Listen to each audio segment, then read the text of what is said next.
properly. How faredest thou this day? Good. Good. I am well, good sir. How are you? Understand me. Excellent. Well, my name is Vincent Ploy, and I am the artistic director of the Great Lakes National Puppet Theater. And we are based in Cleveland, and our goal, our vision, is the creation, preservation, and performance of quality theater using puppets as the master portrayers of our vision. Today we are going to be performing Rumpelstiltskin. Who's ever heard of Rumpelstiltskin before? Raise your hand. Who can spell Rumpelstiltskin? Raise your hand. Yeah, It's right behind you. Follow. Yeah, I know. Just to give you a little bit of background, Rumpelstiltskin, created by the brothers Grimm. Jacob and Wilhelm Grimm lived in Germany, late 1700s to mid 1800s. They were educators, writers, and collectors of folklore. And they put together a lot of stories, or as we know them now, as fairy tales. Not only did they write Rumpelstiltskin, but they also wrote, let's see, Rapunzel, Cinderella, Snow White, the Frog Prince, Hansel and Gretel. Those are just a few of their stories. And so we're going to be doing Rumpelstiltskin today. Rumpelstiltskin, the story of a poor miller who tried to impress the king by telling him that he had a daughter who can spin gold out of straw. Well, unable to do so, she finds herself face to face with a strange little man, even littler than me. He walks like this. It's true. So we're going to be using, we work with a lot of different types of puppets, but today we're going to be using what's called hand and rod. The typical hand puppets like Punch and Judy are operated like this, or even like Muppet. If you've seen the Muppets before on Sesame Street, they have great big mouths and you move your hand like this to make the mouth move. Well, this is a combination, and these are puppets they're made out of paper mache and wood and fabric, and we operate them by holding a handle inside the body, and that'll move the head. And then both of the arms have metal and wooden rods on them, so you can control the rods by working over our heads like this and raising the arms. We also have some that are just straight rod puppets, and you'll see what I mean once we get started with the show. I want to let you know, after we're done with the show, we're going to bring some of the puppets out, and we'll sit down here. So if you want to see the puppets up close, or if you have any questions, or if you just want to say hello, we ask that you come up. Also, over here on the other side of the speaker, we have some information about our company. We've got some business cards, some brochures, and also some information there about bringing us to your children's schools, because we do have an educational show as well as this, and we will have more shows coming in the next couple of years. We're in the process of building some new ones. Also, we have our email sign-up list over there, so feel free to sign up and get some information from us occasionally. Thank you for coming today. We hope you enjoy the show. Kids, I'm going to ask you one big, huge favor, okay? Make sure mom and dad stay in their seats, okay? Because if they're wandering around, somebody's going to get hurt. So if they get up and they're running around, you tell them to sit back down, okay? Okay, guys? Okay, good. I knew I could count on you. All right, sit back, enjoy the show. We'll see you in a little bit. Thank you.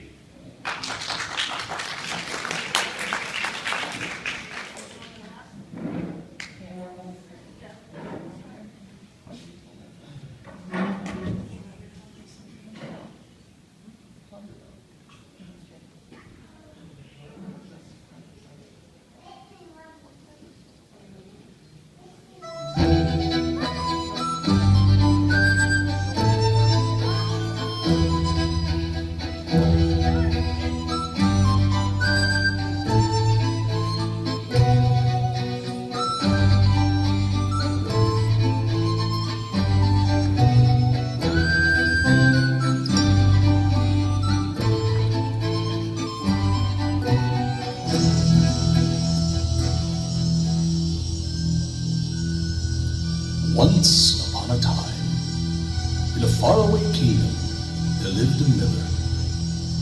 He worked very hard day after day, trying to earn a meager living. He was very poor and was often very sad. You see, his wife had died a few years earlier, and he missed her so. The miller was very lucky, though, because he had a most beautiful daughter.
Father.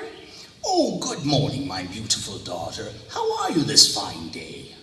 Oh, Father, I feel wonderful. The sun is shining, the birds are singing. Oh, but Father, you are looking so tired this morning. You are not sleeping well again, and you are working too hard. I am so worried about you. Oh, I am just fine. Do not worry yourself about me. Besides, you are looking far too lovely to think about anything but flowers. You remind me so much of your mother. You are kind and gentle and so smart. You are my pride and my joy, and I love you so very much. My greatest wish is for you to be happy. Oh, Father. One day, the miller had the opportunity to meet the king. The king was a very good man, and he ruled his kingdom with kindness and compassion. He was very rich and very powerful, and he was loved by all of the people in the kingdom.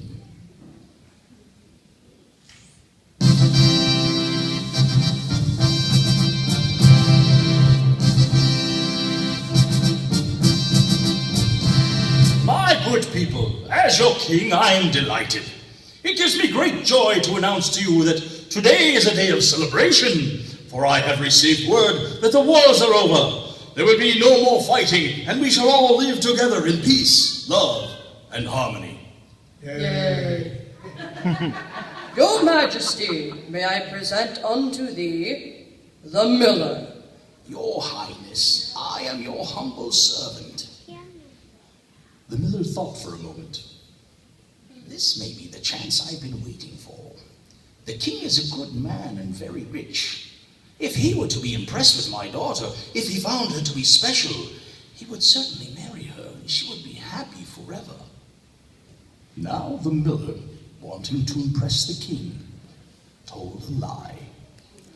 Your Majesty, I have a daughter who can spin gold out of straw. What's this? Gold? Out of straw? How can this be?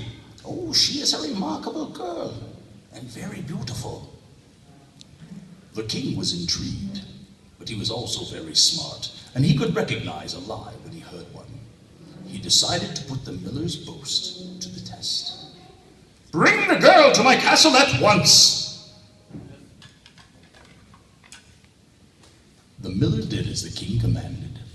He brought his daughter to the king's castle. When she arrived, the king placed her in a room full of straw.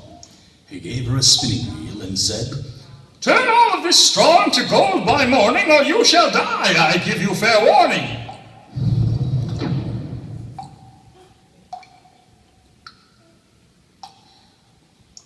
Oh, whatever shall I do? I have no idea how to spin straw into gold.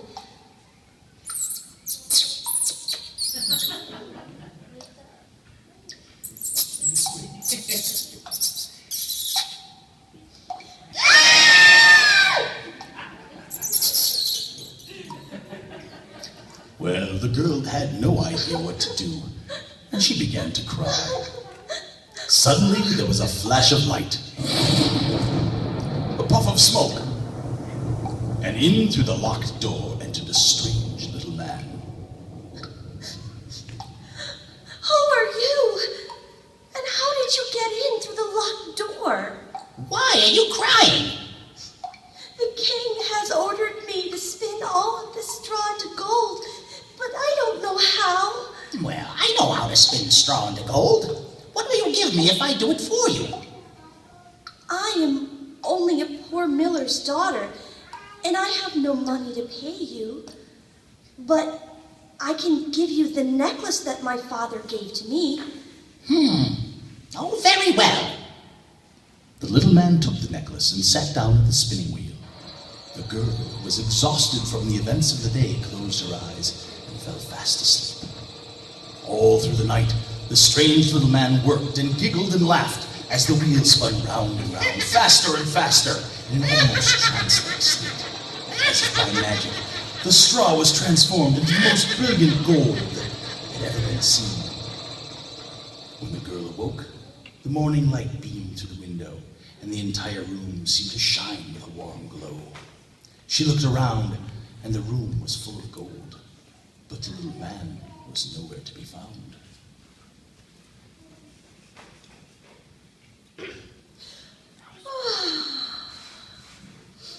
Oh my. Oh my! He actually did it! I have never seen so much gold.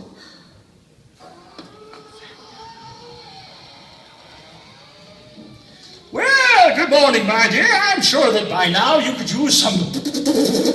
What's this? How is this possible? I am delighted. But tell me, girl, did you really spin all of this gold out of straw? The girl thought for a moment. Whatever shall I do? If I say no, the king will surely have me put to death. But if I say yes, I shall be telling a lie. Yes, your majesty, I spun this gold. We shall see. I shall further test you by placing you in a larger room full of straw. And that is precisely what the king did. He placed the girl into an even larger room filled with even more straw, and said, Now turn all of this straw into gold by morning, or you shall die, I give you fair warning. Ah!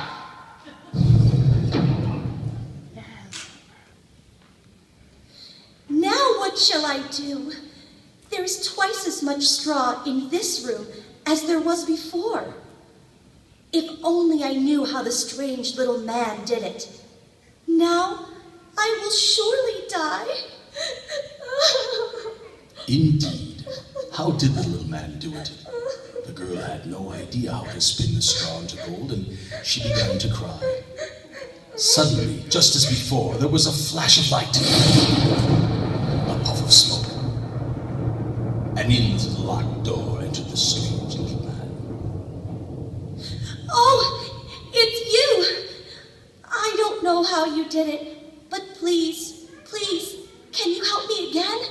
What will you give me if I spin the straw for you this time?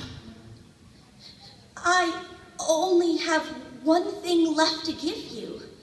My ring. Give it to me. But it belonged to my mother. It is all that I have left of her, and I cannot bear to part with it. Then I cannot help you. No! Please wait. I will give you the ring. Now you're seeing reason. Well, it's not much, but it will have to do.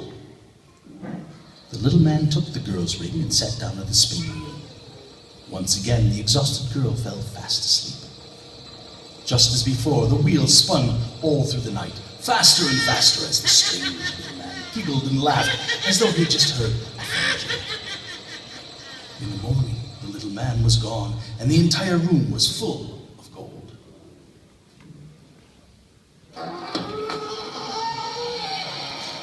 What's this? This is amazing. I am delighted. Please tell me, how is it that a miller's daughter can spin gold from simple straw? It is a skill that I learned as a child. And once again, the girl lied to the king. However, the room was full of gold, and the king was delighted. He said, I am delighted. Yes, we know, I just said that. Oh, sorry about that. No problem, can we just move on? Oh, sure. Well, we shall see. I shall test you one more time to be sure that it was not some kind of trick. I will place you in the largest room in my castle, and I will fill it to the ceiling with straw. Now, turn all of this straw if you value your life. But if you succeed, I shall make you my wife. Ah!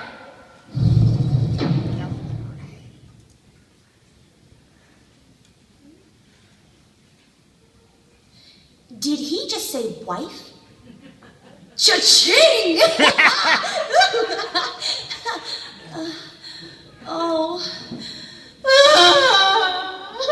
Now, for the third time, there was a flash of light, a puff of smoke, and in through the locked door entered the strange little man.